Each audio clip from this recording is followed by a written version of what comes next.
Shalom, shalom. First and foremost, I want to give all praises, honor, and glory to Yahweh, Ba'ashem Yahweh Shai. Double honors to the apostles and elders of Great Millstone that rule well, and peace and salutations to Yakim out there pushing this word and truth.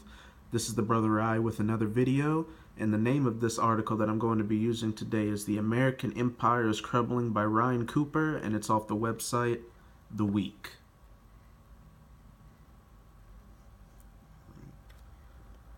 America's power and global influence have plummeted like a stone during the Trump presidency. Secretary of State Rex Tillerson recently claimed otherwise in the New York Times op-ed, but he is obviously wrong and almost about to be fired from the way things sound. The American empire is crumbling. I'm going to start with my first precept. Obadiah 2-4. Behold, I have made thee small among the heathen, thou art greatly despised. The pride of thy heart hath deceived thee. Though thou dwellest in the clefts of the rock, whose habitation is high, that saith in his heart, who shall bring me down to the ground? Such as Rex Tillerson. Though thou exalt thyself as the eagle, and though thou set thy nest among the stars, thence will I bring thee down, saith Yahweh, which is what we'll be getting to in this article. What President Trump is destroying is a product of the post-war years. In the years after the Second World War, America constructed what amounted to a global-spanning empire with the active assistance of Western Europe. The immediate justification was to build a military coalition capable of countering and containing the Soviet Union and the Eastern Bloc, and an important secondary objective was setting up a solid economic system and to ensure prosperity, manage trade, and avoid depression. That empire carried out a slew of atrocities and war crimes, a variety of coups, pointless and failed wars, and abuse of powerless poor countries. Elsewhere, America made a cynical peace with brutal dictatorships. Africa and the Middle East especially did not fare well. We'll go to my next precept. Daniel 7:7. After this I saw in the night visions, and behold, a fourth beast, dreadful and terrible and strong exceedingly, and it had great iron teeth, and devoured and brake in pieces, and stamped the residue with the feet of it. And it was diverse from all the beasts that were before it, and it had 10 horns. And with those small nations that were plagued by coups and failed wars, and such like Vietnam, and a lot of countries in Central and South America during the Cold War, these countries were devoured and brake in pieces, and this beast stamped the residue of them with its feet and took its resources. And you can just look at these countries today, which are all now mainly third world, and they're shitholes. Their money isn't worth anything, and these people just live in abject poverty.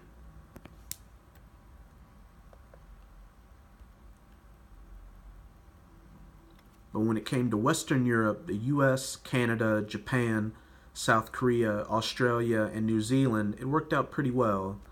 I'm going to go to one part of the next scripture.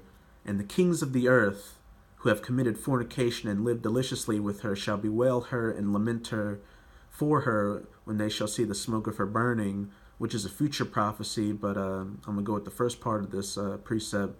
And the kings of the earth who have committed fornication and lived deliciously with her, such as Western Europe, the US, Canada, Japan, and so forth, worked out pretty well. Western Europe in particular, which was a smoking crater after the war, was rebuilt quickly under the astoundingly generous Marshall Plan. American policymakers realized that letting Europe fall to pieces in the interwar years was a disastrous error, even on self-interested grounds. If democratic liberal capitalism was to survive, there was simply no alternative to setting up a functioning international system that actually provided economic and military security, for rich capitalist countries at least. Let capitalism blow itself up and you get Hitler, but pick Europe up and put it back on its feet and they'll have some money to buy American exports. And I'm going to go back to Revelations 18 and go to Revelations 18, 11, and 12. And the merchants of the earth shall weep and mourn over her, for no man buyeth their merchandise any more, American exports. And then 12, the merchandise of gold and silver and precious stones, and of pearls and fine linen, and purple and silk and scarlet, and all thine wood, and all manner vessels of ivory, and all manner vessels of precious wood, and of brass, and iron, and marble, and so forth. And you can go in the rest of this chapter and it'll talk about all these other precious goods and such. But this is what the American exports that these countries benefited and got from through the U.S.'s economic and military structure post-World War II through the Cold War until now, which were bought off the back of third world countries that were destroyed in coups and military wars and skirmishes and such. The American imperial framework consisted of the overwhelming strength of the U.S. military, disproportionate funding of and deep influence over the United Nations and its various sub-agencies, plus international economic institutions like the International Monetary Fund and the World Bank, the U.S. dollar as global reserve currency, and U.S. Treasury bonds as key global assets, and most importantly, the mostly accurate perception among Western powers that sheltering under the American security umbrella was a good idea. I'm going to go to another precept. Revelation 17 and 13. These have one mind and shall give their power and strength unto the beast, which these Western European powers did after World War II to create the EU and NATO. In retrospect, the fall of the Soviet Union was a massive blow against the system. For a time, it proceeded on autopilot, but the lack of any superpower counterweight enabled George W. Bush's swaggering belligerence and the abuse of minor European allies to carry out the disastrous Iraq invasion. And I'm going to go on a little side note real quick in this paragraph that says, for a time it proceeded on autopilot, but the lack of any superpower counterweight. I'm going to recommend again the book Gladio, which speaks of this, because during the Cold War, using the Soviet Union and communism in general as this great boogeyman that threatened Western democracy allowed the U.S.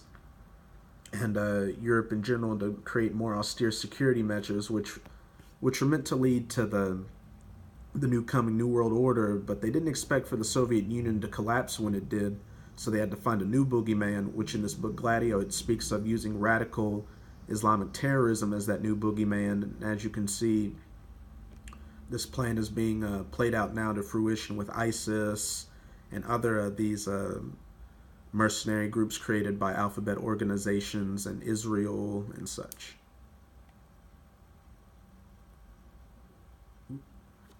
Meanwhile, triumphal neoliberal capitalists smashed several more large cracks in the system by destroying what remained of international financial regulation and managed trade system, and setting the stage for the kind of global financial crisis and depression not seen since 1929, which goes well with James's 5. James's 5, 1 through 5. Go to now, ye rich man, and weep and howl, for your miseries shall come upon you, this global financial crisis which they committed. Your riches are corrupted, and your garments are moth-eaten, which the U.S. dollar, the petrodollar, is losing its influence to this possible petro-yuan and ruble. And your gold and silver is cankered, and the rust of them shall be a witness against you, and shall eat your flesh as if it were fire. Ye have reaped treasures together for the last days, which a lot of these rich bankers and just politicians and people and such have done through fractional reserve banking and playing a game of Russian roulette with people's money to get more benefits and influence for themselves. But they push this system to the brink, and it's about to explode and send us into another global economic crisis, which was also by design, because they want to lead it into digital currencies and eventually to the mark of the beast system, which will be that chip in your hand, which you'll need to integrate yourself into this system. Behold, the hire of the laborers who have reaped down your fields, which is of you kept back by fraud, crieth, and the crieth of them which have entered into the ears of the Lord of the Sabaoth, which you can see these American workers are starting to get pissed and push back, because they can see they're losing their rights The money value's going down, the taxes are going up, the benefits are getting cut, and they're crying up, maybe not to the Lord, but the Lord is definitely hearing them, and he's getting ready to do his great work. Ye have lived in pleasure on the earth and been wanton. Ye have nourished your hearts as in the day of slaughter. And these people, such as the Rothschilds and the bankers and the politicians, have lived in wealth just by how easily they lie to the sheep out there and say, oh, we've got your best interests in heart. Well, they don't follow the same laws and regulations that or pay the taxes that you do.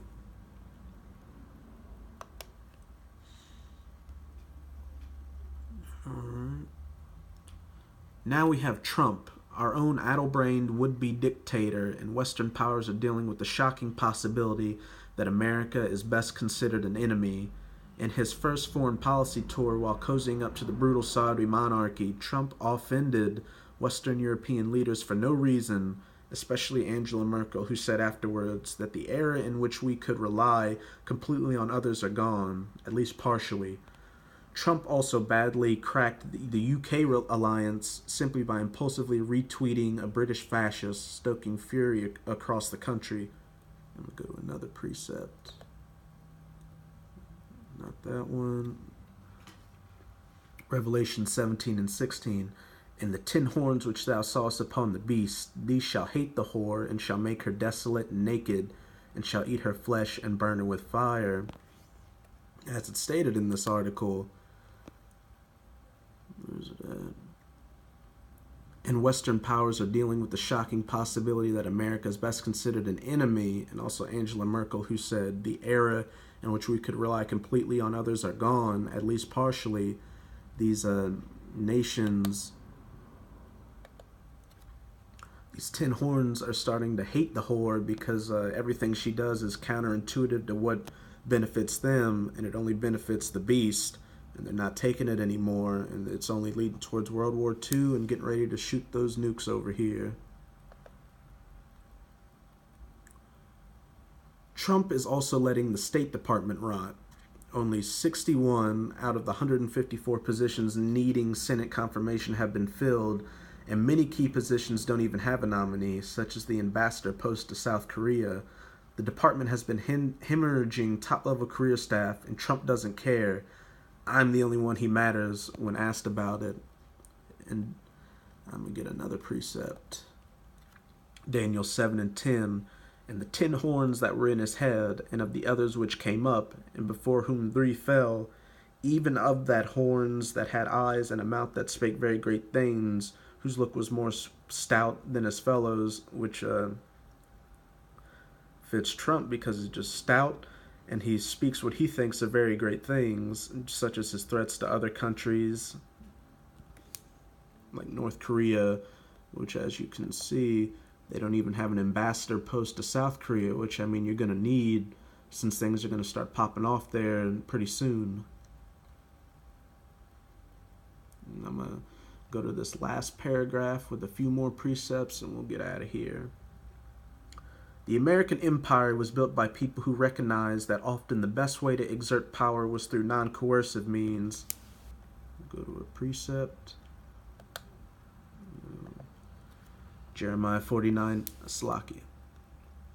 Jeremiah 49 and 7. Concerning Edom, thus saith Yahweh of hosts, is wisdom no more in Teman? Is counsel perished from the prudent? Is their wisdom vanished? And as it just stated, let me get back to the article.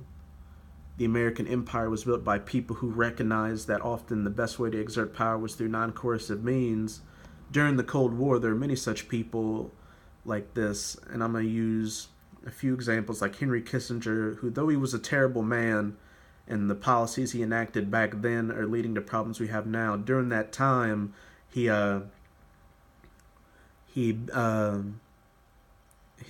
policies helped build things that help benefit the U.S. and Western European power structure. And also an example is JFK during the Cuban Missile Crisis.